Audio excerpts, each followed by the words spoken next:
Merci beaucoup. Donc, on va maintenant entrer dans la parole de Dieu. Donc, on va poursuivre le thème que nous avons commencé, l'épreuve. L'épreuve, aujourd'hui c'est la troisième partie. Donc on va poursuivre encore ce thème merveilleux, très important pour toi et moi, parce que nombreux sont là en train de pleurnicher. Nombreux en train de pleurnicher. Ah moi, ah Seigneur, ah moi, ils sont en train de pleurnicher sans pourtant discerner, que peut-être que c'est une épreuve. Et Dieu veut te parler à travers cette épreuve-là. Dieu veut te dire quelque chose à travers cette épreuve-là. Une personne qui connaît la parole, qui aime écouter la parole, se réveille, se pose des questions. Ah sûrement Dieu veut me dire quelque chose. Ah sûrement mon Père veut me dire quelque chose. Dieu veut me dire quelque chose. Tu vois, tu dois réfléchir. Un enfant de Dieu doit réfléchir. Ah, mais pourquoi je vis ces choses-là? Pourquoi je traverse ce moment-là? Pourquoi Dieu veut te parler? Donc, c'est ça, mes frères et sœurs. C'est très important de discerner. Quand tu traverses des moments difficiles, là, tu dois te poser des questions. Et au lieu de prêcher là, de se paniquer, non. Tu te poses des questions même. Sûrement, c'est une épreuve. Et Dieu veut me dire quelque chose. Dieu veut me parler à travers ce que je vis là. Dieu veut m'enseigner à travers ce que je traverse là. Je vous ai donné plusieurs témoignages pour moi-même premièrement. Je vous ai donné mon témoignage à moi-même, ce que j'avais vécu là. Dans la première partie, pour ceux qui n'ont pas suivi la première partie, je vous conseille de suivre la première partie. Donc regardez la première partie, vous allez voir, hein, vous allez entendre ce que j'ai dit et puis mon témoignage à l'intérieur. Voyez. Donc Dieu a permis que des moments difficiles m'arrivent. Hein, je vive un peu des choses étranges, bizarres. Pourquoi? Parce que Dieu voulait m'enseigner quelque chose. Il voulait m'enseigner quelque chose, voyez. Donc, et si quelqu'un n'est pas trop attaché à Dieu, il va commencer à se paniquer. Il va commencer à chercher parfois des voies obscures. Il va parfois chercher des sorciers, qu'on puisse lui révéler, mais qu'est-ce qui se passe? Pourquoi je traverse ces moments-là? Pourquoi je vis ces choses-là? Pourquoi? Non. Une personne normale, qui aime Dieu, qui s'accroche au Seigneur, il réfléchit, il discerne, il entend la parole de Dieu, il voit un peu ce que Dieu dit dans sa parole, il voit, il examine, il se dit qu'à sûrement c'est une épreuve. Et donc Dieu veut m'enseigner à travers cette épreuve-là. On a vu la première partie, la deuxième partie, que non, à travers l'épreuve, Dieu veut que tu apprennes la guerre. On a vu ça, la première partie, hein, ça c'est important vraiment. Ah vraiment, lorsqu'on a vu ça, vraiment, ça m'a béni et ça a béni aussi plusieurs personnes, tu vois. Donc Dieu a permis que le peuple de Dieu puisse être entouré des ennemis, afin que le peuple apprenne la guerre. Parce qu'il savait que non, son peuple allait traverser des moments difficiles. Parce que toi et moi, nous sommes sur la terre, mais il y a toujours des combats qui sont là. Tant que tu ne meurs pas, les combats sont toujours là. Et si tu es faible, on va vite te manger. On va vite te mettre à terre. C'est comme les animaux dans la forêt. Si tu n'es pas fort, si tu n'es pas fort, tu cours pas vite, on va t'attraper, on va te manger. Donc il faut être fort, il faut courir rapidement, il faut avoir la vitesse. Hein, c'est ça, et il faut s'entraîner. Pour être fort, il faut s'entraîner. Et si tu t'entraînes pas, tu ne seras pas fort. Et quand tu t'entraînes, tu seras donc fort. Ça veut dire quoi? Les épreuves viendront. C'est par les épreuves que tu vas t'entraîner. Ces épreuves-là vont te fortifier, vont te rendre capable de résister à certaines tentations, à surmonter certaines difficultés. Mais s'il n'y a pas d'épreuves, ça sera un peu difficile que tu puisses arriver. Donc il faut qu'il y ait des épreuves pour que tu t'entraînes, pour que tu sois fort. Vous voyez, même les bébés parfois, les mamans parfois... vous voyez, l'enfant parfois il tombe là, quand il commence à marcher à quatre pattes, après il se lève là, il tombe là, non, il doit tomber, donc il doit comprendre qu'il doit être équilibré après un jour après. Vous voyez, donc c'est tout ça la formation. Vous voyez, donc c'est ça, Dieu permet certaines situations dans ta vie pour que tu sois formé, pour que tu sois fort. Et à travers ces épreuves aussi, Dieu, on a démontré, on a vu aussi hier, on a vu aussi que à travers l'épreuve, donc Dieu permet que l'épreuve pour qu'il voit si tu vas l'obéir ou comment. Il voit la disposition de ton cœur, ce qu'on a vu hier là. Donc Dieu a permis que le peuple puisse souffrir de faim même. Il a même privé son peuple de nourriture. C'est juste pour voir quelle était la disposition de leur cœur. Il va voir, bon, ces enfants-là, moi, je les aime, je fais beaucoup de choses pour eux. Maintenant là, je vais permettre qu'ils puissent souffrir un peu là. Bon, hein? Il y a une souffrance que Dieu permet. Même Job a souffert. Dieu a permis cela. Et je vais d'abord laisser les enfants souffrir pour un petit temps, je vais voir un peu qu'est-ce qu'ils vont faire. Dieu sait que là vous n'allez pas mourir, il va prendre soin de vous. Maintenant, en train de voir un peu, tu vas faire quoi? Quelle sera ta réaction? Vous voyez, c'est un test, j'ai dit épreuve, c'est un test. C'est un test, on évalue quelqu'un.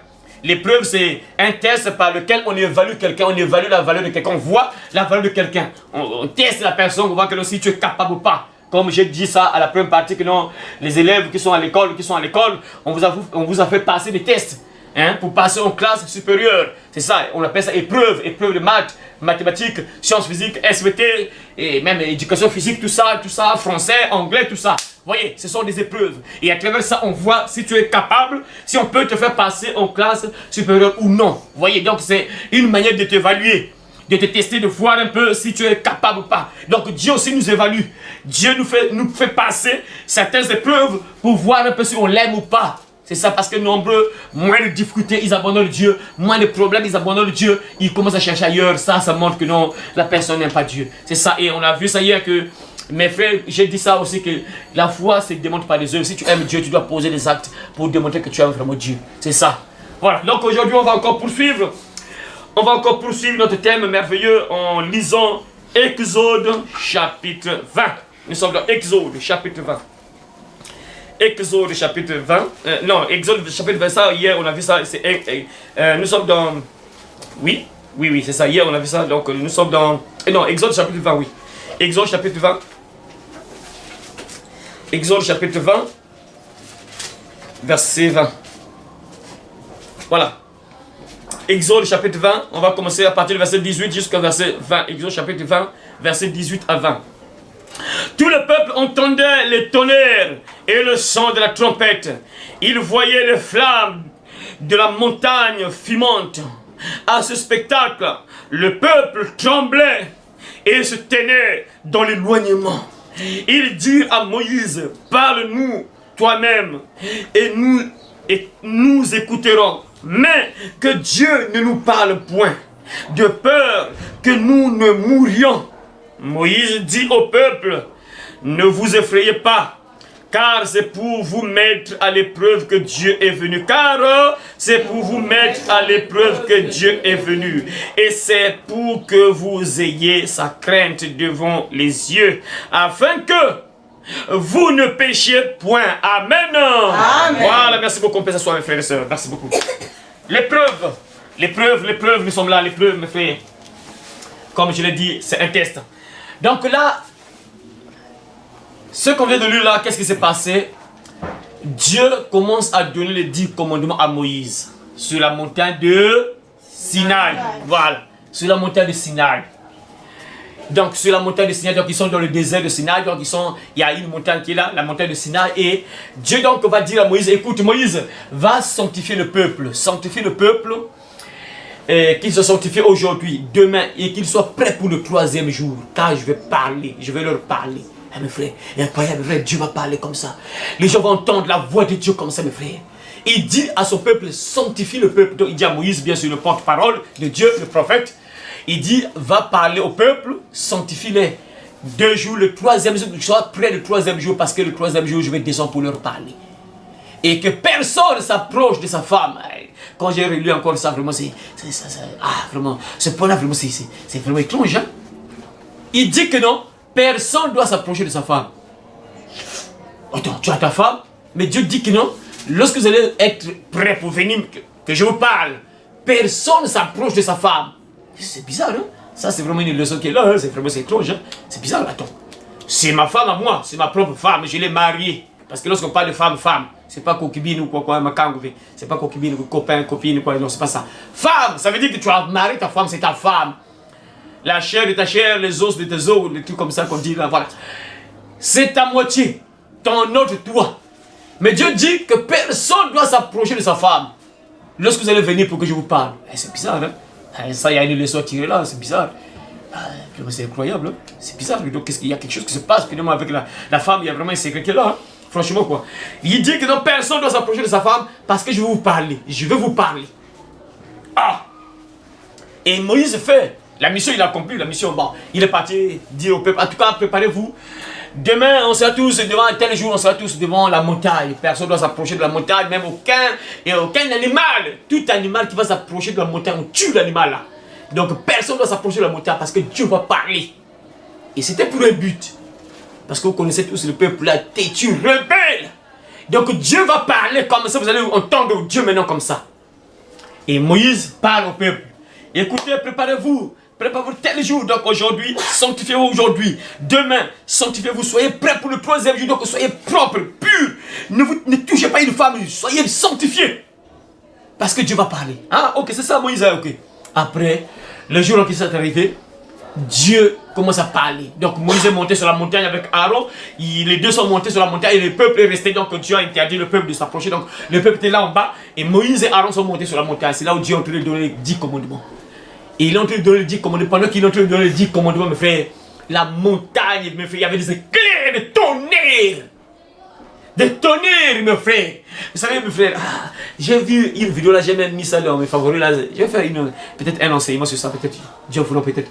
J'ai vu, il y a des gens, puisqu'actuellement le monde est connecté. Il y a des caméras passées par là, chaque maison a des caméras. Donc s'il y a quelque chose qui se passe, parfois la caméra peut capter ça. Et donc il y a des gens qui ont fait, ils ont collecté plusieurs vidéos des tonnerres qui se sont abattus sur la terre, mes frères. Lorsque j'ai vu les tonnerres s'abattre sur les arbres, un gros arbre comme ça qui se brise en deux, mes frères, incroyable, quelle puissance!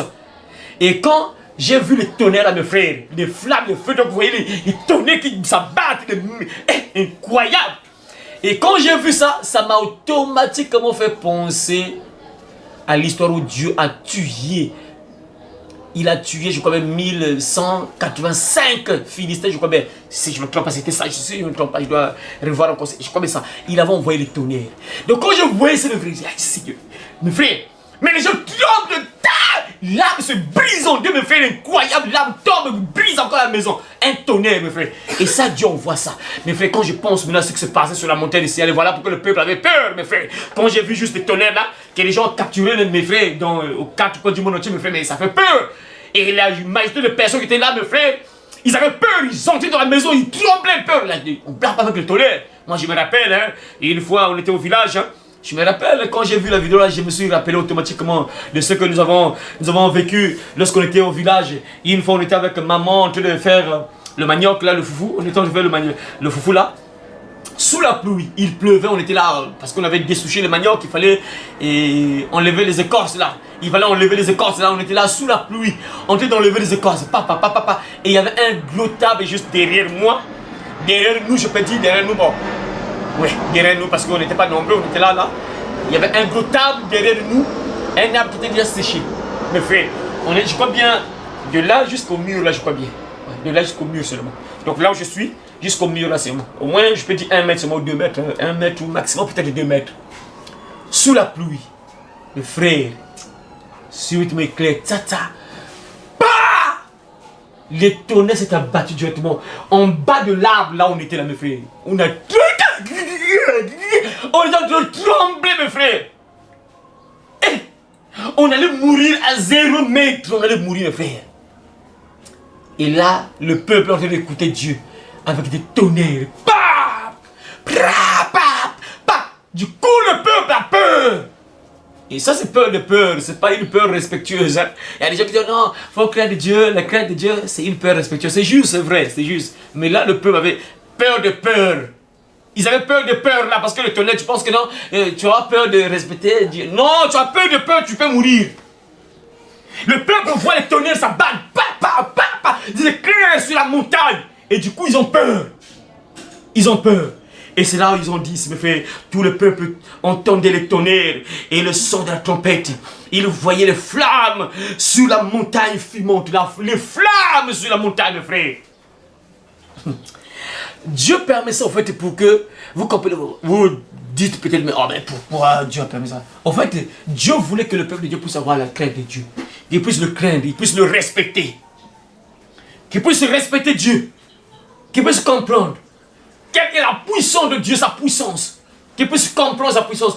Comme ça, lorsqu'un moment peut-être difficile peut arriver, tu connais la puissance de ton Dieu, tu connais qui est ton Dieu, tu connais le Dieu que tu sers. Tu n'as pas à paniquer, tu n'as pas à faire n'importe quoi. Non, parce que tu le connais.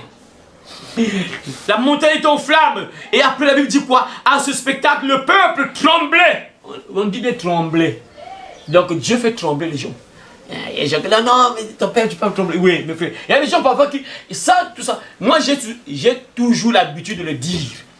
Il faut respecter Dieu dans le sens de peur aussi, que tu as peur de papa. Tu as peur de Dieu, il peut te frapper. Peur de peur. Oui, c'est vrai que tu respectes ton père, oui, c'est juste. Mais il faut aussi avoir peur de peur. Là, le peuple tremble, mais ce n'est pas un autre Dieu. On parle de Dieu, le Dieu que nous parlons là, c'est le même Dieu là. L'Éternel est son nom. L'Éternel des armées. Un nom compliqué, l'Éternel des armées. C'est un guerrier, blague pas. Mais fait, le peuple tremble. Ils sont en train de trembler. Parce qu'ils avaient peur. Ah, mes frères. Le peuple tremblait et se tenait dans l'éloignement. Ils étaient éloignés. Ils dirent à Moïse, parle-nous toi-même et nous écouterons. Mais que Dieu ne nous parle point de peur que nous ne mourions. On ne veut pas que Dieu nous parle. Il a mis. On ne veut pas que Dieu nous parle. Si Dieu nous parle, on va mourir. Mais on veut que toi tu nous parles, Moïse. Et toi parle-nous. Parce que si Dieu nous parle, aïe, on va mourir. On veut que toi, Moïse, Dieu nous parle. Que Dieu ne parle pas. Et tout ça, c'est pour un but. Écoutez la suite pour comprendre pourquoi ce phénomène-là, tout ça. Écoutez la suite, mes frères. Écoutez la suite. C'est ça, l'épreuve. C'est très important, l'épreuve dans ta vie. C'est très important. S'il n'y a pas d'épreuve, beaucoup de gens parfois vont mener leur vie comme ils veulent. Hein. Ils font n'importe quoi. Dieu va permettre des moments difficiles dans ta vie parfois. Des moments difficiles pour te canaliser. Pour que tu sois un peu orienté. Parce que les gens parfois, vous voyez, regarde, j'ai écouté une chanson là. Il y a une chanson que j'avais écoutée, il y a 2 sœurs qui avaient chanté ça. Et que notre Dieu a permis des épreuves, il m'a cassé la patte et tout ça. Mais en fait, il voulait que non, je dépende de lui uniquement. Il m'a cassé, je voulais aller trop loin, il a cassé la patte. Vous savez, c'est vrai, la chanson là, quand j'ai écouté ça, c'est vraiment inspiré de Dieu, oui.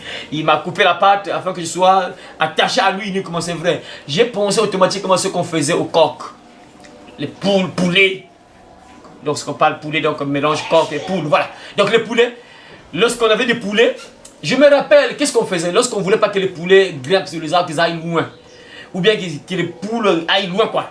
Qu'est-ce qu'on faisait? On leur enlevait les plumes. On enlevait les plumes. On enlève les plumes, là. Mais les plumes, hein, vous comprenez, non? Les ailes, leurs ailes, là. On enlève les plumes, là. Comme ça, la poule ou le coq ne va plus s'envoler sur les arbres. Il va rester dans la maison où on l'a construit, la maison là. Parce que parfois les poules, quand tu enlèves les coqs ou les poulets, tu les laisses comme ça, ils mangent sur les arbres, ils vont dormir sur les arbres. Alors que sur les arbres là, c'est un risque, parfois on peut les manger, tout ça. On a construit une maison et une cage hein, pour qu'ils soient là. Mais les poulets, ils veulent juste être sur les arbres. Et qu'est-ce qu'on faisait? On enlevait juste les plumes. Je ne sais pas si vous avez vu ça. Hein, vous déjà?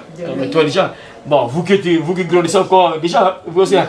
On enlève sur leurs ailes, on enlève les plumes pour éviter qu'ils décollent encore. Ils ne vont plus décoller. Et comme ça, ils vont dormir dans leur maison. Vous voyez?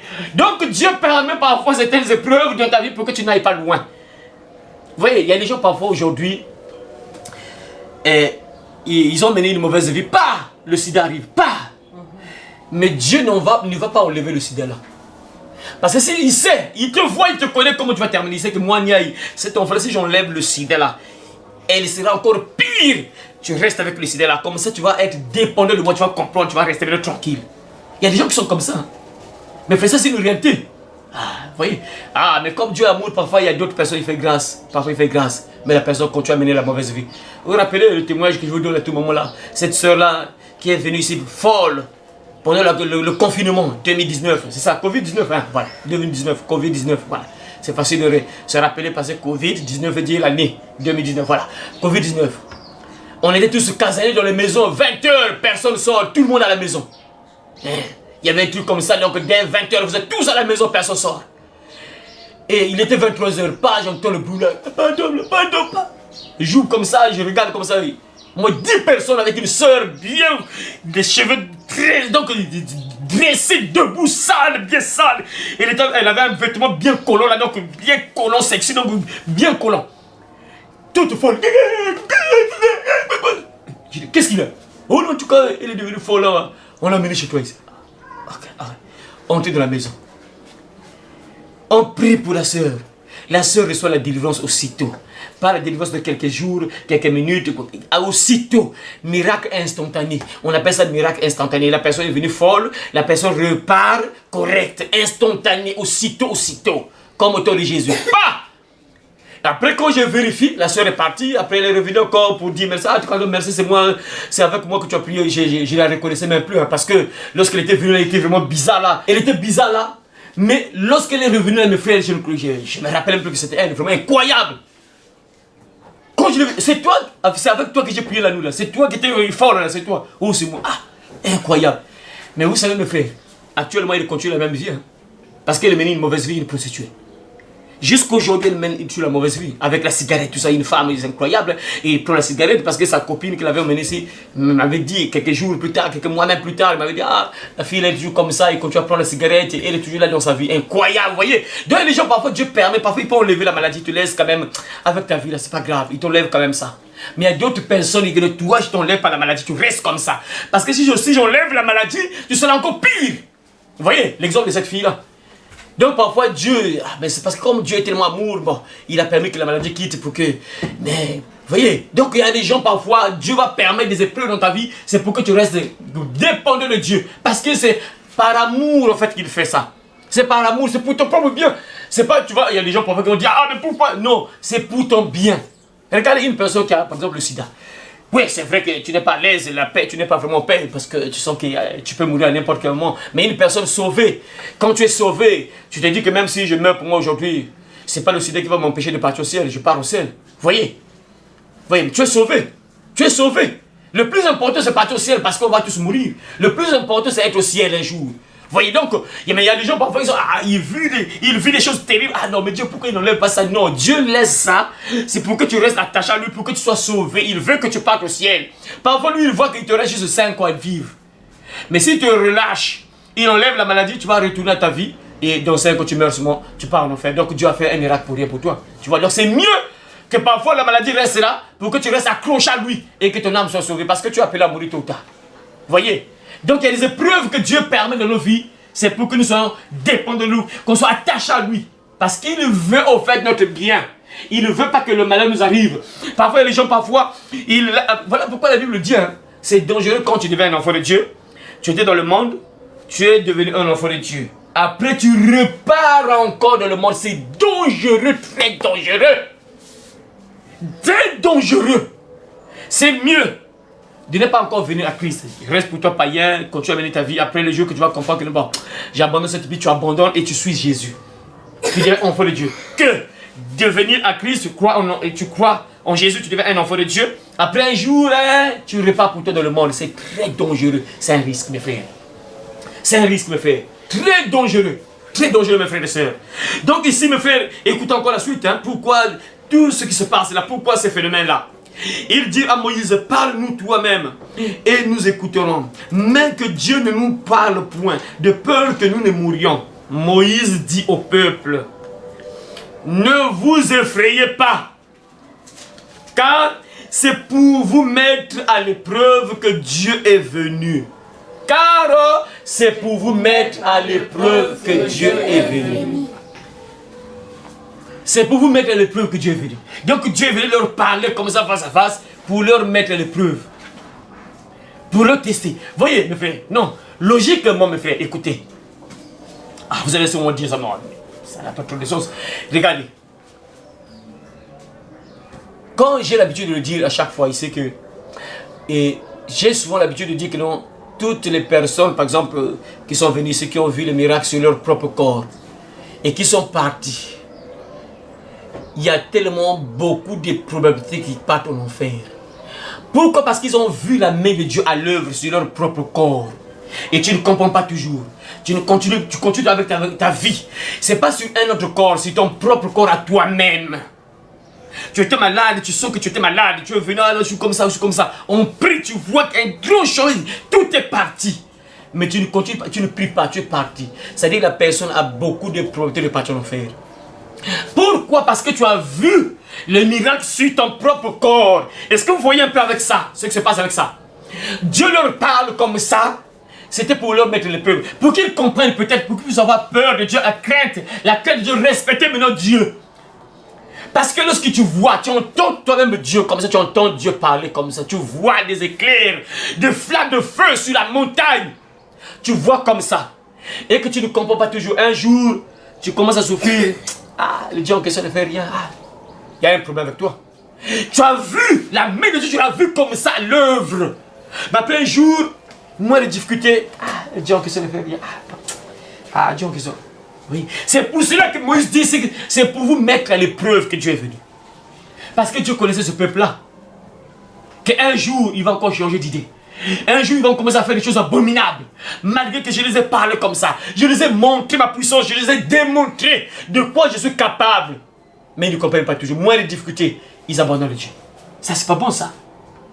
Dieu permet comme ça, il permet. Mes frères, et le peuple avait peur. Il dit, Moïse, c'est mieux que tu parles avec Dieu et tu viens nous parler. Qu'est-ce que Dieu a dit? Bon, ok, c'est bon. Parce que comme ça, si on continue à écouter Dieu, on va mourir. Mes frères, donc c'est pas une blague, c'est une réalité, c'est pas une vision. Ils sont là, comme ça, en live.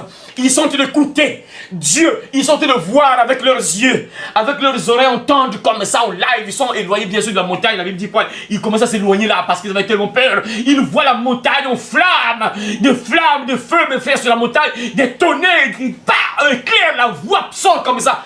Moïse, c'est mieux que tu parles avec Dieu. Sinon, si on reste là, on va mourir. Non, va causer avec Dieu. Après, tu vas me dire, ce que Dieu a dit, c'est mieux comme ça. Et vous avez vu tout ça. Après un jour, c'est le même peuple. Moins de souffrance là. Ah, Moïse, pourquoi tu nous as amenés ici? En Égypte, on devait avoir des belles tombes, Moïse, mais regarde ici. Où est-ce qu'on va nous enterrer ici, Moïse? Regarde ce que tu fais, Moïse, regarde. C'est le même peuple, incroyable. Le même peuple. Vous voyez? Donc Dieu les parle comme ça pour leur mettre à l'épreuve. Ah, Seigneur Dieu. Ah, Seigneur Dieu. C'est pour vous mettre à l'épreuve que l'Éternel, que Dieu est venu. Et c'est pour que vous ayez sa crainte devant les yeux, afin que vous ne péchiez point. Ah! Afin que, vous ayez la crainte devant vos yeux, et 2, vous ne péchiez point. Ben voilà, bon menza, ben ça ma soum. Pour que voilà, bon menza, et ben ça ma soum. Ah, logiquement, c'est vrai, c'est juste ce que Moïse dit. C'est juste, logiquement, quand tu vois Dieu se fâcher comme ça, quand tu vois un peu, là il n'était pas en colère, en fait il parlait seulement. Mais ça montre sa colère, parce que quand Dieu est en colère, c'est les tonnerres qui descendent, c'est pas bon. Le feu s'allume, c'est pas bon quand Dieu se fâche. Ce sont les tonnerres, ce sont les flammes de feu. Et là, Dieu n'était pas en colère, il parle seulement en fait, il parle seulement. Il est en train de parler, papa. Et Moïse va dire au peuple, c'est pour que vous ayez la crainte de Dieu que Dieu est venu vous parler. C'est pour que vous le respectiez. Voilà pourquoi vous voyez tout ça. Vous voyez mes frères? Et ça, logiquement, quand tu vois ce qui se passe là, tu auras même peur, tu vas même respecter Dieu. Soyez concentrés, c'est bien le Jérémie. Soyez concentrés. Quand tu vois tout ça, tu auras peur de faire du mal. Tu ne vas plus pécher. Tu ne vas plus faire n'importe quoi. Quand tu vois tout ça, tu auras même peur. Tu vas même respecter Dieu. Quand tu vois tout ça, des tonnerres, des flammes de feu, le feu qui descend du ciel, une voix qui sort de nulle part comme ça, pas Dieu ou pas. Une personne normale aura le peur de Dieu. Tu vas plus faire n'importe quoi. Tu vas plus pécher n'importe comment. Vous voyez mes frères? C'est pour vous mettre l'épreuve que Dieu est venu. C'est pour que vous ne péchez point. Il dit encore ça. On va encore lire notre passage biblique. Lisons encore Exode chapitre 16, verset 4. Exode chapitre 16, verset 4. Alors l'Éternel dit à Moïse. Regarde. Je veux faire pleuvoir du ciel sur vous du pain. Le peuple sortira et on ramassera chaque jour la ration nécessaire. Le peuple sortira et on ramassera chaque jour, voilà. La ration nécessaire. Je le mettrai à l'épreuve. De la sorte. Et je verrai s'il se conforme ou non à mes instructions. Voilà, merci. Donc Dieu, regardez encore ce qui se passe ici. Dieu dit à Moïse que je vais faire pleuvoir donc la nourriture du ciel, quoi, la manne. Il va envoyer la manne. La manne va tomber. La manne va tomber du ciel. Et il dit clairement, c'est pour éprouver le peuple de Dieu. C'est bizarre. Il fait tomber la nourriture du ciel. Tout ça, c'est pour tester aussi le peuple de Dieu. S'ils vont obéir au commandement de Dieu, à la loi de Dieu ou pas, oui ou non. S'ils vont obéir à Dieu, oui ou non. Regardez mes frères. Comme je viens de le dire tout à l'heure là. Logiquement, quand tu vois un miracle, logiquement, tu dois avoir peur de Dieu. Tu dois respecter Dieu. Moi, je vous ai toujours dit ça à chaque fois. Je vous ai toujours dit ça. Que moi, quand je vois même les miracles dans la vie d'une personne, quand je vois même tout ce que Dieu fait dans la vie d'une personne, ça te donne carrément le respect de Dieu. Tu as la crainte de Dieu. Ça te pousse à craindre même Dieu, mes frères. Quand tu vois un miracle, par exemple, sur le corps d'une personne, automatiquement, même toi-même le serviteur, ça te pousse à avoir la crainte de Dieu. Ça te pousse carrément à voir la crainte de Dieu parce que tu vois la puissance de Dieu à l'œuvre. Tu vois que oui, Dieu est réel, c'est pas une blague. Tu vois ça et du coup, ça te pousse à la crainte de Dieu. Tu as le respect, tu respectes Dieu, tu sais que oui, Dieu est vivant. Logiquement, c'est ça. Mais malheureusement, c'est le contraire toujours avec ce peuple-là et même avec plusieurs personnes actuellement. Dieu permet que la nourriture tombe du ciel. Tout ça, c'était pour tester le peuple de Dieu. Pour tester seulement le peuple de Dieu. Vous avez faim? Ok. Ah, Moïse, on a faim. On a faim. On a faim. Ah, ok. Ah, il vous manque le pain. Il vous manque la nourriture. Ok, c'est bon. Moïse renvoie. Ah, le peuple demande la nourriture. Ah, la nourriture, ok, c'est bon. Bon, tu vas leur dire que non, je vais envoyer la nourriture. Ils vont ramasser aujourd'hui la nourriture. Et demain aussi, ils vont ramasser tout ça. Ils vont prendre ce qu'ils ont besoin. Ils vont ramasser, ils vont manger. Je vais maintenant le mettre les peuples. Je vais le voir. Donc, c'est comme si Dieu veut dire que non, bon, vous avez faim, non? Je vais vous aider. Je vais faire un miracle. Maintenant, je vais voir les choses à venir. Lorsque vous aurez encore des difficultés, quel sera votre comportement? Comment vous allez réagir? Vous avez faim, non? Il n'y a rien. Vous voyez, dans le désert, il n'y a rien. Il n'y a rien là. Vous voyez, non, il n'y a rien. Ok, c'est bon. Maintenant, moi, je vais faire un miracle pour vous donner la nourriture au milieu du désert. Comme ça, il n'y a rien là. Pas! Dieu envoie la nourriture. Les gens mangent. Logiquement, quand tu vois ça, une personne ne peut plus se plaindre. Même si tu traverses des moments difficiles. Tu passes des moments difficiles, tu n'as pas à te plaindre. Tu es là dans la prière, tu sais que ton Père va pouvoir à tes besoins. Tu sais que Dieu va toujours pouvoir à tes besoins. Il va toujours étendre sa main sur toi. Il va toujours venir à ton secours. Il va toujours te soutenir. Il va jamais t'abandonner. Une personne normale sait que notre Dieu va toujours intervenir. Dieu ne va pas abandonner. Il va intervenir. Tôt ou tard, il va intervenir. Dieu va intervenir tôt ou tard. Donc Dieu est en train de dire à Moïse que je vais les éprouver. Je vais les tester. Bon, je vais envoyer la nourriture. Maintenant, je vais voir après les jours qui vont venir là. Je vais voir comment ils vont se comporter lorsqu'il y aura une difficulté, il y aura un problème. Je vais voir comment ils vont faire, comment ils vont réagir, s'ils auront toujours confiance en moi ou pas. Je vais voir. Donc Dieu nous permet ces choses-là pour que logiquement le peuple ait confiance en Dieu.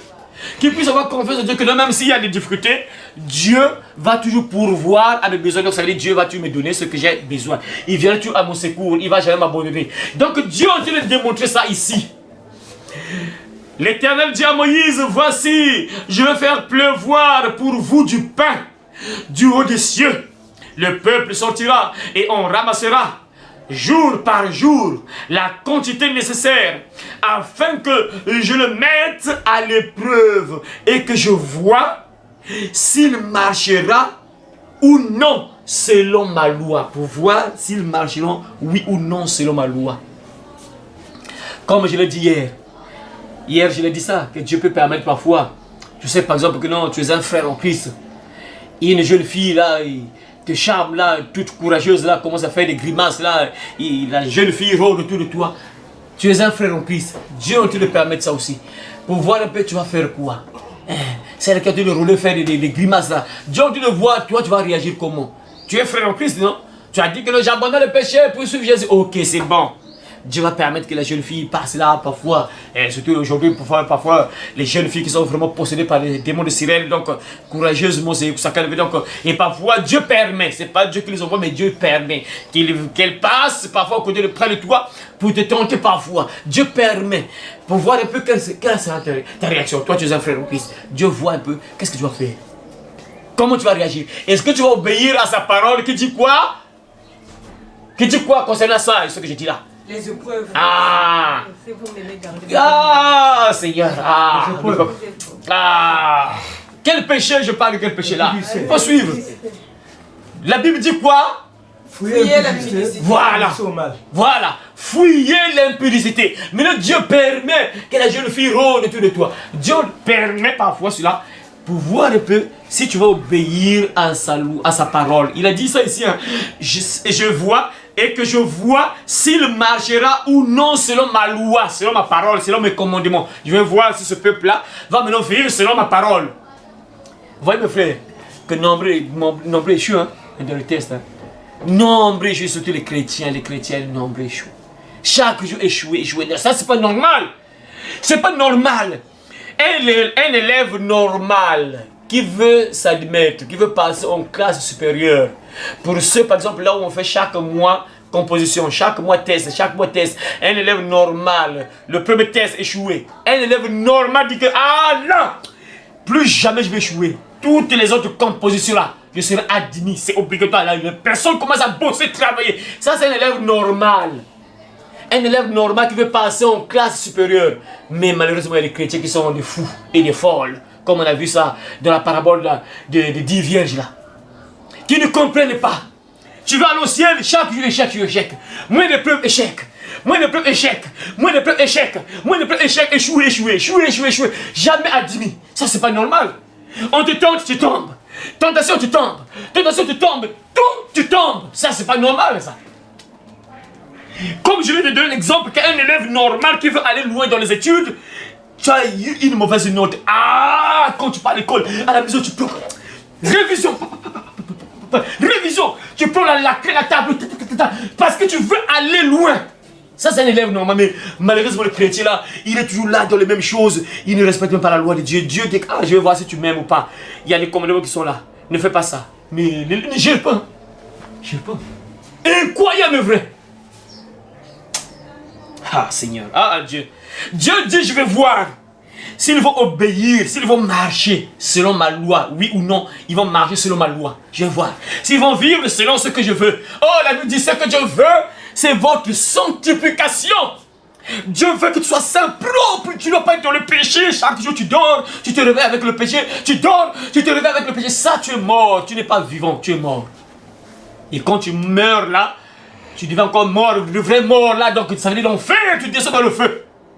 Et même avant que tu meurs, si Jésus revient, on te brûle parce que Jésus-Christ reviendra au milieu d'une flamme de feu avec tous ses anges. La Bible dit, l'image que vous voyez, c'est exactement ce que la Bible déclare. Ils ont décrit un peu ce que la Bible déclare. Il viendra du ciel, entouré de ses anges avec des flammes de feu.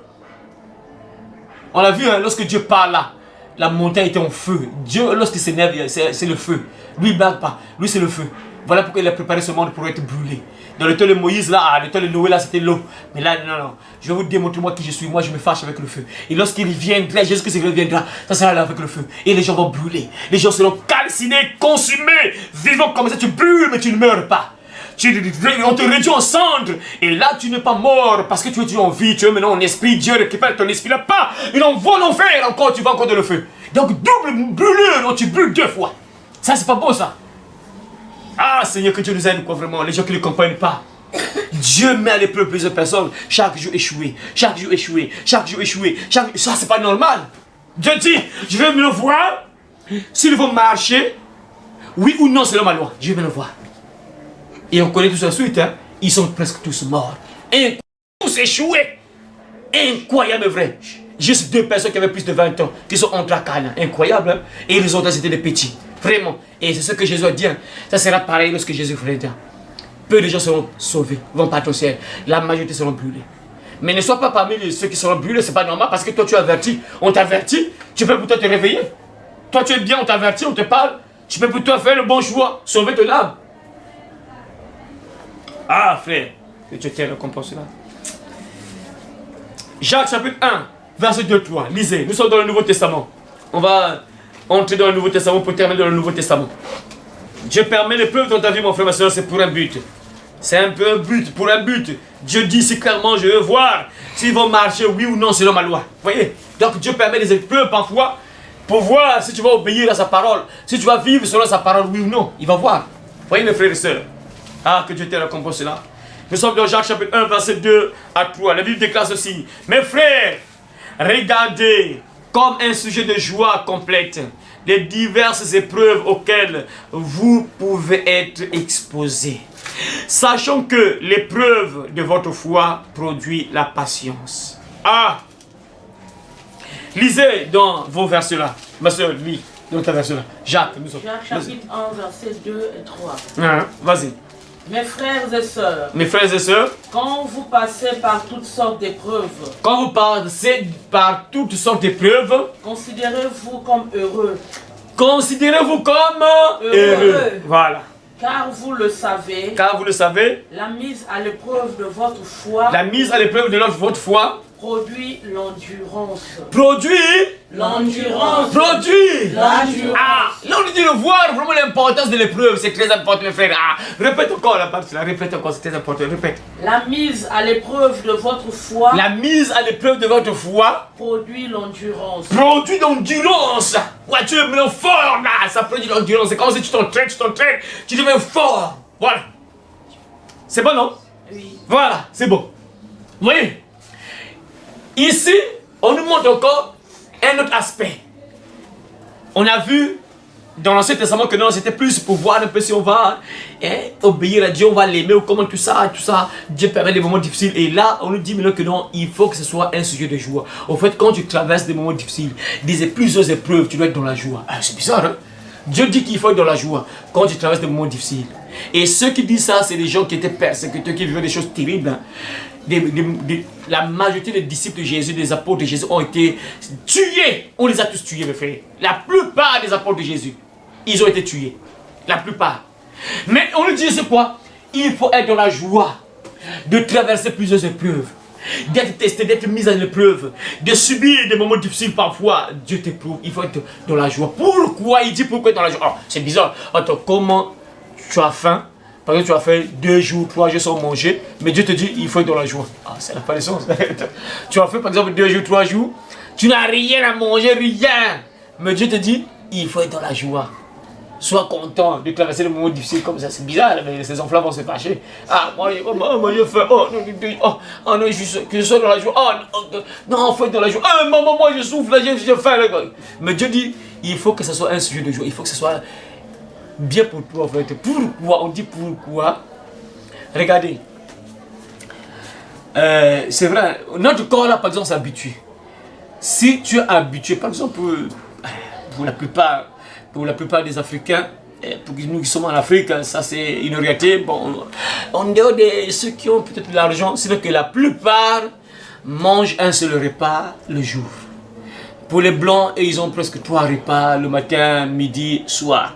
Mais chez nous en Afrique, tu n'as droit qu'un seul repas. Parce que vu les conditions, vu les moyens, on est obligé de manger juste une seule fois dans la journée. Si Dieu te fait grâce, tu manges un morceau de pain après, tu attends 15 heures là, tu manges la nourriture, puis tu dors bien 20 heures pour d'autres. Parce que parfois, papa travaille, papa peut travailler, trouver un peu de l'argent après. 18 heures là, on fait le marché, après on prépare, là, après vous dormez, vous mangez, vous dormez. Voyez? Et une personne comme ça est déjà habituée. Vous voyez? Donc on est habitué, on est tous presque habitués de manger un seul repas le jour. On est tous habitués, presque tout le monde est habitué. Mais un blanc, bon, pas obligatoirement un blanc, ceux qui sont un peu bien dans les pays, d'autres pays développés, qu'ils viennent chez nous ici, qu'ils puissent manger un seul repas, ça sera compliqué pour lui. Il faut même. Ça sera compliqué pour lui, mais toi et moi, on est déjà habitués. Je vais souvent manger et dire, mais comment tu fais? La fois de l'année, elle m'a posé la question, oh, mais toi, depuis le matin, tu as commencé à travailler, tu n'as pas encore mangé? Oui, je n'ai pas encore mangé. Ah, il était même étonné là. Parce qu'il se dit que non, c'est difficile d'arriver à cette heure-là, tu n'as pas encore mangé.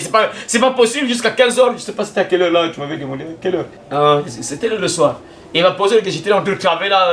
Ah, tu es là depuis le matin, tu n'as pas encore mangé? Oui, je n'ai pas encore mangé. Ah, donc il s'est étonné parce que c'est pas possible en réalité. Parce que tu dois manger, parce que c'est compliqué. Tu vois, mais nous, on est déjà habitués. On est déjà conditionné parce qu'on est déjà habitué comme ça, on est habitué à manger un seul repas le jour. Mais ceux qui sont habitués avec 3 repas, ils viennent ici en Afrique, ça sera compliqué pour eux. Vous voyez, c'est la même chose avec les épreuves là que Dieu permet. Voilà pourquoi il dit que non, soyez dans la joie. Tu es déjà habitué à manger un seul repas. Quand tu vas partir en Amérique, bim pam, tu seras habitué là-bas. Quand tu vas en Amérique là-bas, tu es déjà habitué. Même si tu manges 3 fois, même si tu manges une seule fois, tu es déjà habitué. Tu es déjà bien formé. Même si un moment difficile arrive là-bas, ceux qui sont là-bas vont commencer à vite pleurer, mais toi tu vas encore résister parce que tu es déjà formé. Tu as été formé. Regardez même les femmes. Hein. Par exemple, les femmes chez nous, c'est par exemple, regardez les femmes qui viennent du village. Elles sont très fortes. On ne peut pas la comparer avec la fille de la ville. Hein. On ne peut pas la comparer avec la fille de la ville. C'est la fille qui vient du village, elle est très forte, elle peut te soulever un bidon de 25 litres comme ça au dos la pas. Mais une fille qui a grandi en ville, dans un bidon de 25 litres, elle ne pourra pas. Parce que pourquoi? Parce qu'elle n'est pas habituée, elle n'est pas formée. Mais celle qui revient du village est formée. Voyez? Donc les épreuves, c'est une formation. Ça nous rend endurants. Tu peux résister Tu as tellement été formé que quand un autre péché arrive là-bas, tu résistes. Oh, bim, bam, tu résistes. Non, toi, tu vas le faire tomber. Ah, mais j'ai été tenté par des filles très belles, des séductrices. Mais toi, tu ne peux pas. Parce que tu es habitué, formé. Tu as été tellement attaqué. On t'a attaqué. Tu as résisté. Et à travers ça, tu deviens fort. Pour nous, par exemple, les hommes, tu résistes, moi, par exemple, à 3 filles, 4 filles, 5 filles, 6 filles, 10. 10 filles qui te tentent, qui te poussent dans le péché. Mais tu résistes à ces 10-là. Même si la 11e arrive là, tu vas résister. Parce que tu as déjà résisté à 10. Même la 11e, là, tu vas résister. La 12e, tu vas résister. Parce que tu es déjà habitué. Tu es déjà endurant. Donc c'est important de subir des épreuves. Ça va te rendre fort, endurant. Tu vas résister. Voilà pourquoi c'est aussi bien de traverser les moments difficiles. Parce que vous savez, mes frères, si tu es trop habitué au lait au miel là, quand les moments difficiles arrivent là, c'est compliqué, hein? La personne, c'est compliqué. Parce que tu es tellement habitué au lait au miel. Mais quand les moments difficiles arrivent là, tu n'arrives plus à résister. Pourquoi? Parce que tu es trop habitué. Voilà pourquoi c'est important de traverser les épreuves, ça nous forme. Et là, on parle de notre foi, bien sûr. Donc, quand tu vis des moments difficiles à cause de Jésus, on t'insulte, on parle mal de toi, on t'insulte, on se moque de toi. Il faut être dans la joie. Ces épreuves-là. Il faut être dans la joie. On se moque de toi, on parle mal de toi. Un enfant de Dieu, tu es content, tu es heureux. Ce que l'apôtre Jacques dit, c'est à cause de ça. C'est sur cet axe-là. Parce que les disciples de Jésus, c'est les gens qui sont détestés. Les hommes de Dieu, les véritables, la plupart sont détestés. Ils sont vraiment haïs, on les déteste. On parle mal d'eux, on dit toutes sortes. Même Jésus l'a traité de Belzébuth. Incroyable, le prince des démons. On traite Jésus de Belzébuth, le prince des démons, vraiment incroyable quoi. Et Jésus a dit, si on m'a haï, on vous haïra. On m'a persécuté, on vous persécutera. Voyez donc, un véritable envoi de Dieu, on va tout te détester. On va mal parler de toi. C'est comme ça, c'est des choses comme ça que tu vas vivre. Mais Dieu nous dit qu'il faut être dans la joie. Plus tu es attaqué comme ça, tu subis plusieurs épreuves, ça te rend encore fort, plus fort. Voyez, ça te rend encore plus fort. Et ça te permet encore d'aller de l'avant jusqu'à la fin.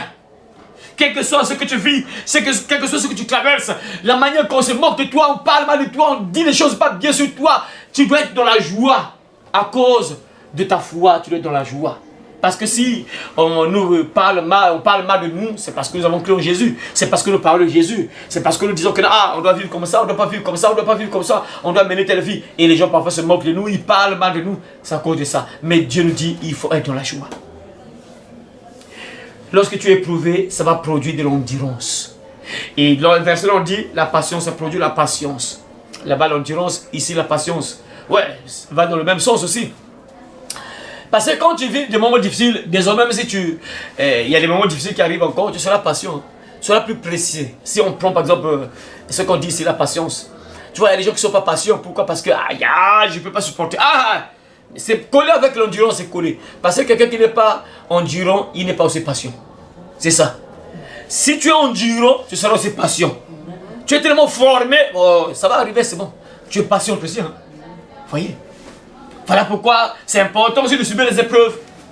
Parce qu'il y a des gens parfois qui ne veulent pas vivre des moments difficiles.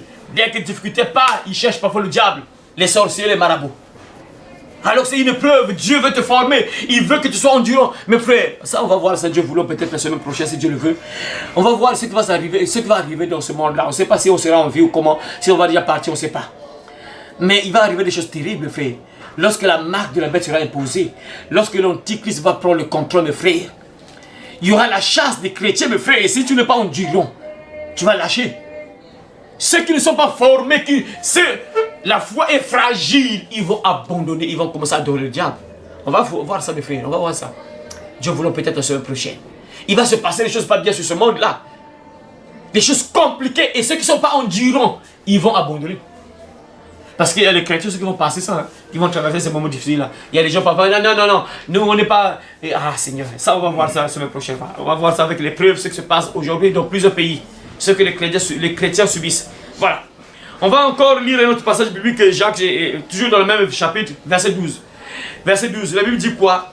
Heureux l'homme qui supporte patiemment la tentation, car après avoir été éprouvé, il recevra la couronne de vie que le Seigneur a promise à ceux qui l'aiment. Ah, parole du Seigneur, lisez les deux versets là, lisez ça. Ah, le verset là, c'est beau. Heureux l'homme qui tient ferme face à la tentation. Heureux l'homme qui tient ferme face à la tentation, Car à l'épreuve. après avoir fait ses preuves, Car après avoir fait ses preuves, il recevra la couronne du vainqueur. il recevra la couronne du vainqueur. La vie que Dieu a promise à ceux qui l'aiment. La vie que Dieu a promise à ceux qui l'aiment. Ceux qui aiment Dieu, Dieu a promis la vie, la couronne de vie. Mais il faut vaincre la tentation. Donc il faut être admis aux épreuves. Tu dois réussir les épreuves. Lis dans ta version là. Il est heureux Il est heureux. l'homme qui résiste dans les difficultés. L'homme qui résiste dans les difficultés. En effet, quand il aura montré sa valeur, quand il aura montré sa valeur, il recevra la vie. il recevra la vie. C'est la récompense que Dieu a promise C'est la récompense que Dieu a promise à ceux qui donnent leur amour. à ceux qui donnent leur amour. Ah, voyez, si tu résistes aux difficultés, les tentations de moments difficiles, tu résistes, mon frère, ma soeur, Dieu te donne la vie. C'est ça. Voyez, mes frères. Donc, on va subir les épreuves. On va vivre des épreuves dans ce monde-là. Et ça, si tu... Voyez, mes frères, il y a des gens qui pensent que non, quand tu deviens un enfant de Dieu, c'est fini. Hein, tu ne peux plus perdre le salut. Donc, ça veut dire quoi? Quand tu acceptes Jésus, tu te fais baptiser, c'est fini, tu vas partir obligatoirement au ciel. Obligatoirement au ciel. Tu vas plutôt continuer à tuer les gens, continuer plutôt à forniquer avec les filles, forniquer avec les garçons, arracher le mari de trouille, arracher la femme de trouille, assassiner le bébé dans le ventre. Puisque tu as cru au Jésus, tu vas pour toi au ciel. Est-ce que vous voyez que ça a un sens vraiment ça? Vraiment. Il y a vraiment des fils du diable qui enseignent ça. Sauvé, sauvé. Donc tu es sauvé, tu as cru au Jésus, tu as été baptisé, c'est fini. C'est pas la peine d'être encore là. Pourquoi je vais encore perdre mon temps ici? J'ai accepté Jésus, je vais partir au ciel. On a écrit mon nom. Et pourquoi je vais... Ce temps-là, je devais regarder la télévision, regarder les films sales là. Je suis là, je vais partir au ciel. Bon. Je regarde les films sales là. Pourquoi perdre le temps là, prier, entendre encore la parole là. Bon. Mon nom est déjà écrit, je pars au ciel, donc je regarde mes films bizarres là, tout ça, je suis là. Je regarde mes films là, après je sors là, bon. Quel bar, bon, aujourd'hui, bon, boîte de nuit, donc je dois partir là-bas, bon. Bah, je prends, je me saoule là-bas, la copine, je massacre les femmes là. Parce qu'on a déjà écrit mon nom. On a déjà écrit mon nom, donc je pars au ciel. Donc, vraiment, ça a un sens, ça, vraiment, c'est incroyable, vrai quoi. Dieu nous dit qu'après l'épreuve, si tu résistes à ces difficultés-là, c'est là où Dieu te donne la couronne de vie. Qu'on a promis à ceux qui l'aiment. Alors si tu n'aimes plus Dieu, tu l'abandonnes, tu perds la couronne. Dieu dit que ceux qui vont résister aux épreuves, qui vont surmonter les épreuves, qui vont réussir à ces épreuves-là, qui vont supporter la tentation, les difficultés, qui vont sortir victorieux, il va leur donner une récompense. Et la récompense en question c'est quoi? C'est la couronne de vie, donc la vie éternelle. Il dit bien, ça, il a préparé ça à ceux qui l'aiment. Donc il y a les gens qui n'aiment pas Dieu. Et ceux qui n'aiment pas Dieu, c'est les gens qui s'en fichent des commandements de Dieu. Si vous m'aimez, gardez mes commandements. Voilà. Et si tu ne gardes pas les commandements, donc tu n'es pas dans la liste de ceux que Dieu a préparé la couronne. Parce que la Bible dit quoi? Il a préparé la couronne à ceux qui l'aiment. Ceux qui aiment Dieu, c'est pour eux qu'il a préparé la couronne. Oh, ceux qui aiment Dieu font quoi? Ceux qui aiment Dieu font quoi? Obéissent au commandement. Si vous m'aimez, gardez le commandement, c'est facile. Donc ceux qui l'aiment obéissent au commandement. Donc ce sont ceux-là que Dieu va donner la couronne de vie. Et si tu n'aimes pas Dieu, tu n'as pas la récompense. On donne la récompense à celui qui a réussi au test. Vrai ou faux? Vrai. Il y a un test qui est là, tu as réussi au test, on te donne la récompense ou bien le cadeau. Parce que tu as réussi au test. Donc nous aurons des épreuves. Et par ces épreuves-là, tu demandes si tu aimes Dieu ou pas. Tu vas démontrer ta fidélité envers Dieu. Donc il y aura des épreuves, des tentations, des difficultés, des moments difficiles, des choses parfois pas bien qui peuvent nous arriver. Dieu le permet pour voir un peu, tu vas maintenant faire quoi toi? Est-ce que tu vas m'abandonner ou bien tu vas t'accrocher à moi? Je vais voir. Comme je l'ai dit hier là, ah Seigneur. Ah Seigneur, que Dieu ait pitié, que Dieu ait pitié des sœurs.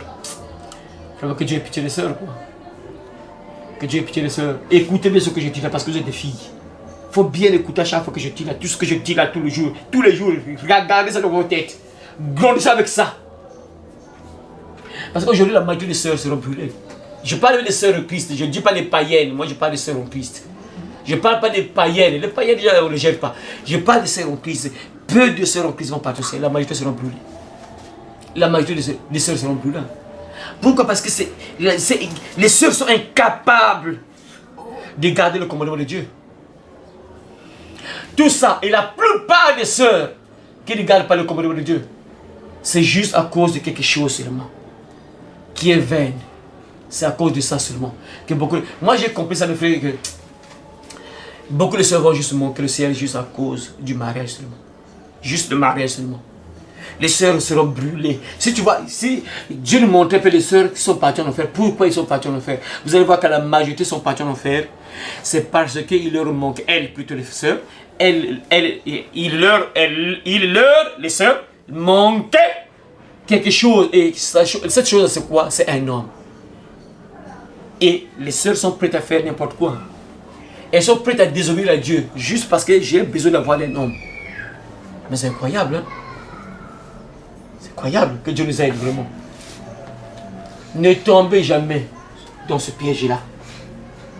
Vous qui grandissez, malheureusement, Seigneur. Ah, que Dieu envoie vraiment des jeunes filles qui vont vraiment grandir avec cette parole, qui seront heureuses un jour, qu'elles soient vraiment des témoignages même au ciel un jour, quoi. Que vraiment on nous a bien encadrés, on nous a bien enseigné. Nous sommes là au ciel, vraiment, c'est que c'est compliqué, vraiment. Ah, que Dieu nous aide. Hein. Pour réussir aux épreuves, c'est compliqué. Juste l'épreuve, là, les tests, là, c'est bon. La plupart des sœurs, actuellement dans les églises, je dis bien dans les églises, je ne dis pas les païennes, les églises. Je sais de quoi je parle. La plupart des sœurs qui sont dans les églises vont partir en enfer. Elles sont de prier pour rien. Elles sont en train de prier pour rien, elles chantent pour rien. Parce qu'elles s'en fichent volontairement de Dieu. Volontairement. Dieu te soumet, il va voir si tu vas obéir à ses lois. On a envie, depuis l'Ancien Testament. Je vais voir s'ils vont obéir à ma loi, s'ils vont marcher selon ma loi. C'est-à-dire s'ils vont marcher selon la parole. Je les ai dit, ah mes enfants, vous êtes mes enfants, non? Regardez la vie qu'il faut mener. Vous êtes des enfants de Dieu. Donc cette vie-là, ce n'est plus pour vous. Vous comprenez? Hein? Ok, c'est bon. Mais rien, on s'en fout. Ah Seigneur, que Dieu les aide. Hein?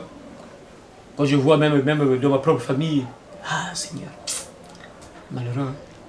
Quand je vois même dans ma propre famille, je vois les sœurs, même les enfants, les neveux, les nièces, tout le monde, et pourtant nous sommes presque tous des chrétiens. Tout le monde des chrétiens. Mais Seigneur, quand je vois vraiment, à moins qu'à la fin, à la dernière minute, vraiment, c'est que je vois vraiment, je ne sais pas. Vraiment, parce qu'il y a des gens quand même, hein, on peut témoigner quand même, hein, il y a des gens quand même, on peut témoigner car celui-là sera sauvé. Ah, celui-là, la manière qu'il est attaché au Seigneur, ah, il y a beaucoup de prophètes qui sont sauvés. Vraiment, s'il persévère comme ça, il sera sauvé, comme Jésus a dit. Mais celui qui persévérera jusqu'à la fin sera sauvé. Il y a des gens, on peut sentir car c'est la manière qui... Non, il peut être sauvé. Mais quand tu sais de voir là, c'est de voir, parce que quand je vois la parole, je vois un peu tout ce que Dieu dit. Pour être un enfant de Dieu, pour être au ciel, quand je vois les critères, maintenant je vois maintenant dans la famille. Seigneur.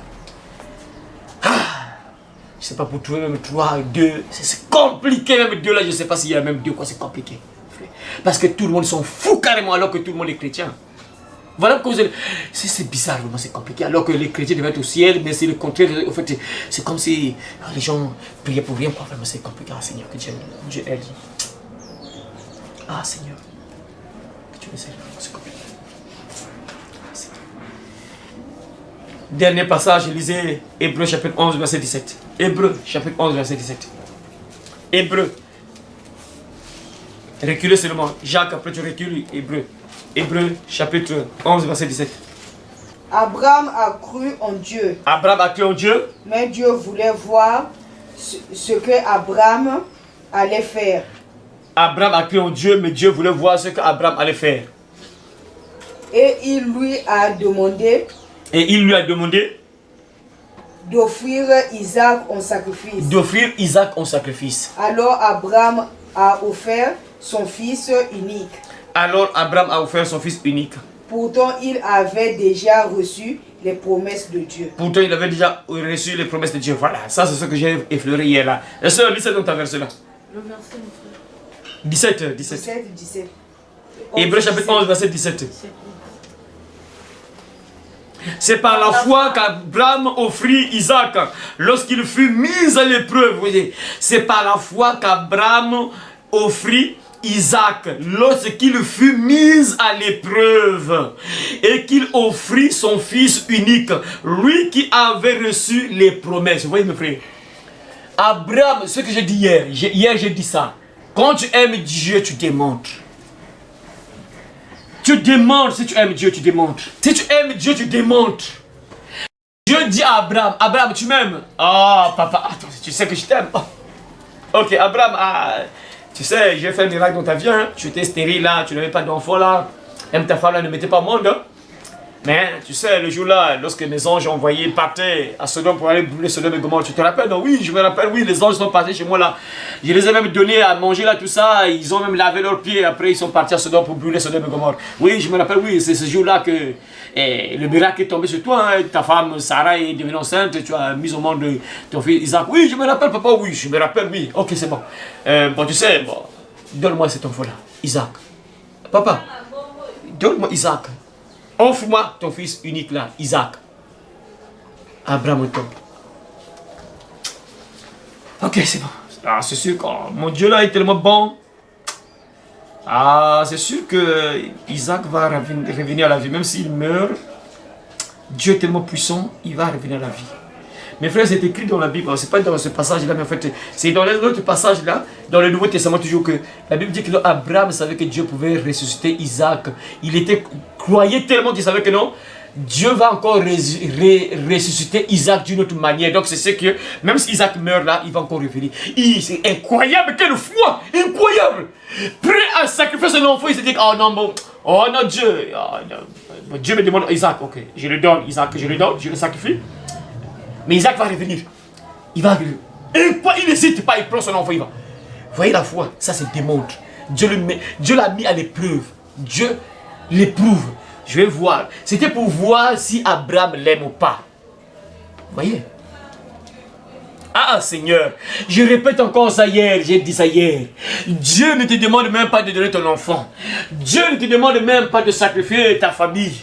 Dieu ne te demande même pas de prendre la corde et puis il va te pendre sur un arbre pour me démontrer que tu m'aimes. Rien. Il te dit juste que, ah mon enfant, tu m'aimes non? Abandonne le vol, tu ne dois plus voler. Abandonne les bars. Abandonne l'alcool. Papa, regarde ça. Incroyable. Regardez là, Dieu éprouve Abraham. Abraham, tu m'aimes, non? Donne-moi ton enfant. Abraham n'a pas hésité, hein. On connaît tous l'histoire. Il a pris Isaac. Il a dressé l'autel à pas. Il était prêt à sacrifier Isaac. Et c'est heureusement que l'ange a parlé. Hey, Abraham, non. Ne tue pas l'enfant. Je vois que tu m'aimes. L'épreuve incroyable. Mon frère, sœur, une fois de plus, je répète encore. Dieu te demande juste d'obéir au commandement. Il ne te demande même pas tes enfants. Il ne te demande même pas ta vie. Que non, bon, sacrifie-toi. Rien. Il te demande juste d'obéir seulement à mes commandements, mon enfant. Arrête avec ça. Arrête avec ça. Les gens refusent. Incroyable, hein? Incroyable. Incroyable. Mes frères, je répète encore ça. J'ai dit ça hier ou avant-hier aussi. Le premier jour, j'ai encore dit ça que vous voyez mes frères que peu de gens aiment Dieu. Vous voyez? Vous voyez que peu de gens aiment Dieu. Hein? Vrai ou faux? Vrai. Peu de gens aiment Dieu. Dieu, ah Seigneur, peu de gens aiment Dieu. Ma fille, tu m'aimes non? Ok. Garde tes cheveux comme moi je t'ai créé. Moi ton père je t'ai créé comme ça. Garde un peu tes cheveux comme ça. Hein? Mais si je garde les cheveux là c'est sale. Les sœurs insultent même Dieu. Hein? Mes cheveux sont sales. Donc quand c'est comme ça, c'est sale. Et Seigneur, cette phrase là va brûler plusieurs sœurs. Toute sœur qui a dit ça doit se repentir. Ça veut dire, tu as des cheveux, tu n'as pas de faux cheveux, tu n'as pas de mèches, tu n'as pas de tissage. Après, tu dis que non, mes cheveux sont sales parce que tu n'as pas de mèches, tu n'as pas de tissage et tu dis que mes cheveux sont sales. Ça, toute sœur qui a dit ça va descendre en enfer. Celle qui va jamais se repentir va te brûler. Donc tu dis que non, quand tu as les cheveux, nous par exemple, nous les hommes comme ça, quand je suis comme ça, je suis sale. Parce que mes cheveux ne sont pas tressés, j'ai pas mis les mèches, j'ai pas mis les tissages, j'ai pas brûlé ça. Voilà, même les soeurs qui brûlent, ah Dieu, ça c'est trop mauvais, je veux brûler ça, tu brûles ça. Il faut se repentir. C'est cela vont descendre en enfer. Voyez? Et Dieu te dit, c'est juste ça, ma fille, reste naturelle comme je t'ai créé. Ah, papa, non, jamais. Ma fille, mais moi je t'ai créé noir, je t'aime comme ça, moi je veux te voir comme ça, ma fille, je t'ai bien créé. Reste avec cette couleur. Jamais. Dieu dit à Abraham, donne-moi ton enfant, il était prêt à donner son enfant. Mais là, toi, Dieu te dit, des petites choses, c'est le mot des petites choses. Moi je t'aime, je t'ai créé. Garde ta couleur, garde tes cheveux, garde tes cils, quoi, les ongles restent comme ça. Ah, il y a problème. Ça, c'est encore petit. Et lorsqu'on touche le meilleur péché du monde. Ça, Dieu ne faut pas toucher là-bas. Oh, touche pas là-bas. Non, ça ne touche pas. Parle-moi de feux cheveux, au moins ça, je vais comprendre un peu là. Mais ça, il ne faut pas toucher. Ça, c'est mon péché mignon. Et ça va te conduire en enfer, tu vas brûler avec ça. Et quand tu descends en enfer, tu commences à regretter juste pour ça. Je suis là pour l'éternité. Juste à cause de ce péché-là, je brûle pour l'éternité. Et tu vois ailleurs, là, les autres sont dans la joie, là. Ils se cacassent. Et comme l'homme riche, là, il lève ses yeux, il voit le père Abraham avec Lazare. Père Abraham, mais pitié de moi. On voit Lazare, je souffre, j'ai besoin d'eau, là. Non, tu restes là-bas. Voyez, tu as choisi. C'est pas bon, mes frères. Dieu nous met à l'épreuve, il va te tester pour voir si tu l'aimes ou pas. Frère, que Dieu nous aide vraiment.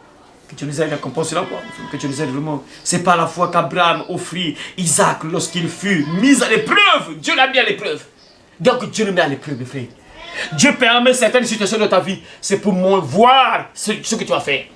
Pour voir comment tu vas réagir. Regardez. Ah, Seigneur. Regardez, moi je vous ai dit, je ne sais pas si j'ai déjà donné ce témoignage ici. J'ai déjà donné ce témoignage. Regardez un enfant de Dieu. Un papa, il avait déjà mis au monde avec sa femme, bon, pas femme, et concubine, voilà. Donc il était ensemble avec sa concubine, ils ont mis au monde, hein. Ils sont dans la même maison. Un jour il arrive à l'église, au temple, Il arrive au temple. Pas le pasteur, il est en train de prêcher sur quoi? C'est quoi? Ah, ça c'est bien, félicitations. Il a la fille ou quoi? Bien connecté, ça c'est bien ça. Le pasteur est en train de prêcher sur l'impudicité.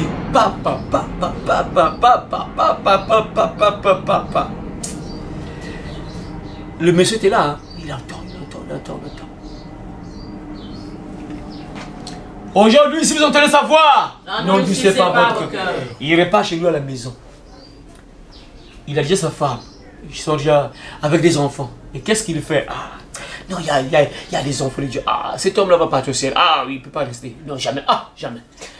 Le témoignage, il a. Après qu'il se retrouve dans le feu, c'est impossible, jamais. Non, juste ce qu'il a fait là. S'il est mort, il est déjà au ciel. C'est sûr, il est déjà au ciel, c'est obligatoire. Dès qu'il arrive à la maison, madame, écoute, bon. Ça c'est notre chambre, non? Ok, c'est bon. J'ai écouté la parole, bon, écoute. Tu vas plus dormir avec moi. Viens dormir. Donc, papa, les enfants, papa, maman. Papa remplace dans la chambre des enfants. Et maman et les enfants vont dans la chambre là où il dormait avec son monsieur. Séparation du corps, plus jamais on va se toucher. Jusqu'à ce que je vais te marier. Incroyable, vrai quoi. Ces gens-là sont rares. Hein. Ça, c'est un élu. Ça, c'est un élu. Il est déjà au ciel. S'il est mort, il est déjà au ciel. S'il est mort, il est déjà au ciel. S'il est mort, il est déjà au ciel. Ça, on blague pas avec ça. Hein? Notre génération qui va faire ça. Hein? Qui va faire ça? Dès qu'il est venu à la maison, séparation de corps, c'est fini. Tu ne vas plus me toucher. La Bible dit fuyez l'impudicité. Désormais, les enfants, restez avec maman là-bas. Papa a remplacé la chambre des enfants. Il dormait maintenant dans la chambre des enfants. Jusqu'à ce qu'il a marié sa fille. Incroyable vrai. Il a marié sa femme plutôt. Jusqu'à ce qu'il a marié sa femme. Incroyable vrai. Ça, c'est un élu. Voyez, un enfant de Dieu. Un enfant de Dieu longtemps. Papa ne veut pas ça. Ok. Il abandonne. Hein. Parce que c'est un poison. Quand tu gardes... Chaque jour tu manges le poison, tôt ou tard tu meurs. C'est obligatoire. Tu vas mourir tôt ou tard. Parce que le péché c'est un poison. Tu manges ça chaque jour, tu manges ça. Tu manges ça, tu manges ça. Il faut t'attendre à mourir, c'est obligatoire. Mais le poison, quand il rentre là, il va te conduire à la mort, c'est obligatoire. D'abord, avant de mourir d'abord comme ça, tu meurs déjà physiquement comme ça. Tu es en vie. Mais quand tu marches et tu es mort, hein, Dieu te voit un mort vivant. Tu n'es pas vivant. Tu n'es pas en vie, Dieu te voit un mort. Parce que tu n'as pas la vie de Christ avec toi. Tu n'es pas ressuscité avec Christ. Parce que quand tu es ressuscité avec Christ, tu abandonnes l'ancienne nature. Le vieil homme à côté, c'est fini. Tu deviens une nouvelle créature. Si quelqu'un est en Christ, il est une nouvelle créature. Les choses anciennes sont passées. Et voici, toutes choses sont devenues nouvelles. Les choses anciennes sont passées. La vie des bars, passée. Boîte de nuit, passée. Impudicité, passée. Fornication, passée. Adultère, passé. Les insultes, à passer. Le voleur, le vol, passé. Tout ça, passé. Diable, la drogue, passé. Passé. Mais quand tu es encore dans ça tous les jours, c'est qu'il y a un problème. Ça, c'est la vérité, c'est Dieu qui parle, c'est pas moi. C'est notre papa qui va nous juger, qui parle. C'est lui qui parle avec le tonnerre. C'est lui qui envoie le feu lorsqu'il parle. C'est lui qui parle. Tu écoutes, tu sauves ton âme. Tu n'écoutes pas, tu péris. Dieu ne force personne. Conclusion, Dieu nous met à l'épreuve, mes frères. Les épreuves que Dieu permet dans nos vies, c'est pour nous rendre forts. C'est pour nous fortifier, parce que la marche chrétienne est longue. Pour ceux qui vont vivre longtemps sur la terre, c'est un long trajet. Et pour arriver au bout, il faut être fort. Et Dieu va permettre qu'il y ait des entraînements, que tu puisses faire des entraînements. Et les entraînements là, c'est à travers les épreuves. Tu vas t'entraîner à travers les épreuves, les difficultés, les moments difficiles, les attaques même spirituelles, tout ça, Dieu te forme. Je vous ai dit ça à la première partie pour ceux qui ont suivi ça. Donc tout ça, même moi, Dieu m'a formé à travers tout ce que j'ai subi là, tout ça. Ouais, donc tu vas permettre toutes ces choses-là pour que tu sois fort, parce que toi, pour arriver au bout là, c'est pas facile, tu dois être fort. Et voilà pourquoi Dieu va permettre des épreuves, pour te fortifier, pour que ta foi soit solide et que tu ne tombes pas, afin que tu arrives à la fin. Et que tu reçoives donc ce que Dieu a dit ici, la couronne de vie. Ah, on va donner. Ah, c'est beau, mes frères. Beau. Tu dois être là-bas, mon frère, ma soeur. Que Dieu bénisse sa parole et qu'il te bénisse au nom de Jésus-Christ. Amen. Amen. Voilà. Merci beaucoup, merci beaucoup, merci beaucoup. Gloire à Dieu, gloire à Dieu, gloire à Dieu. Allez par tout le monde et prêchez la bonne nouvelle à toute la création. Celui qui croira et qui sera baptisé sera sauvé, mais celui qui ne croira pas sera condamné. Cette bonne nouvelle du royaume sera prêchée dans le monde entier pour servir de témoignage à toutes les nations. Alors viendra la fin. Heureux celui qui lit et ceux qui entendent les paroles de la prophétie et qui gardent les choses qui y sont écrites, car le temps est proche. Ces paroles sont certaines et véritables. Et le Seigneur, le Dieu des esprits des prophètes, a envoyé son ange pour montrer à ses serviteurs les choses qui doivent arriver bientôt. Et voici, je viens bientôt, et ma rétribution est avec moi pour rendre à chacun selon ce qu'est son œuvre. Moi, Jésus, j'ai envoyé mon ange pour vous attester ces choses dans les églises.